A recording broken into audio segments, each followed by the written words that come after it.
programang ito ay rated SPG. Striktong patnubay at gabay ng magulang ang kailangan. Maaaring may masiselang tema, lengguwahe, karahasan, sexual, horror o droga na hindi angkop. Uunahin natin ang isang bagay na importante sa kanila. Yes. Tuloy na to. Apex! Narito na nga ang ating pakabangan bukas sa abot kamay na pangarap.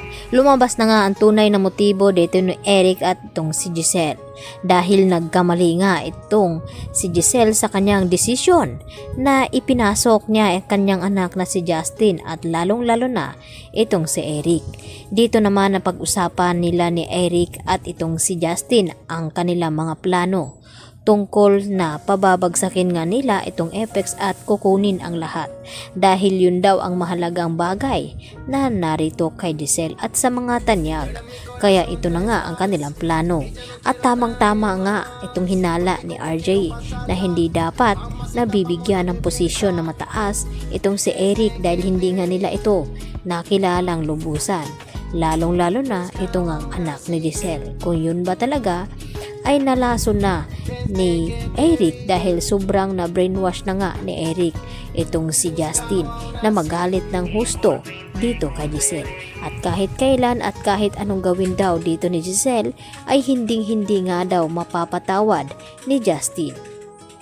At dahil na rin sa bata na nakilala din dito ni Giselle ay nagpatulong naman ito na hanapin nga itong kanyang ate at inakala naman ni Giselle na kapatid talaga at yun nga ay inamin naman ni Badong na hindi daw niya ito kapatid dahil parehas daw sila na iniwanan ng ina at laking gulat nga ni Giselle nang makita itong si Giselle at ibinigay ng batang lalaki itong cupcake na kakainin daw nilang dalawa nang sa ganon ay hindi na malulungkot itong si Justin.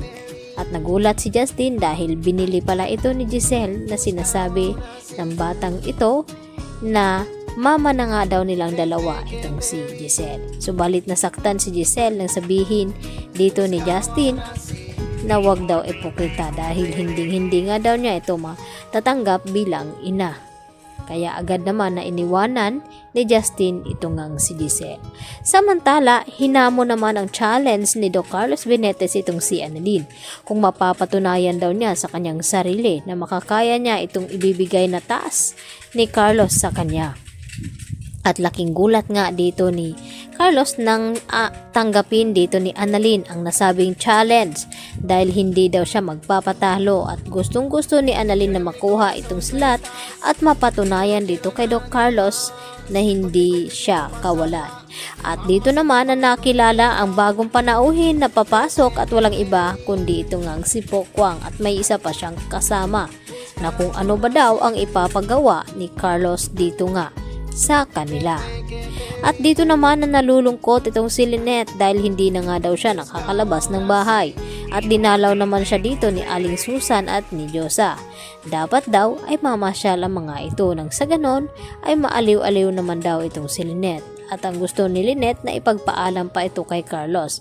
At dito naman na sinabi ni Diyosa na bakit kinakailangan pa daw nila ipagpaalam na pwede naman daw umalis itong si Lynette. At dito naman na sinabi ni Chang Susan na sa mga nangyari dito kay Lynette na natroma nga ito ay dapat daw malaman ni Carlos ang mga lakad dito ni Lynette nang sa ganon ay hindi na naman mapapahamak itong si Lynette. At sinang-ayunan naman ito ni Lynette ang mga sinasabi dito ni Chang Susan. Kaya yan ang ating pakatutukan bukas mga kapuso. Dito lamang yan sa Abot Kami na Pangarap. Yan lang po at maraming salamat.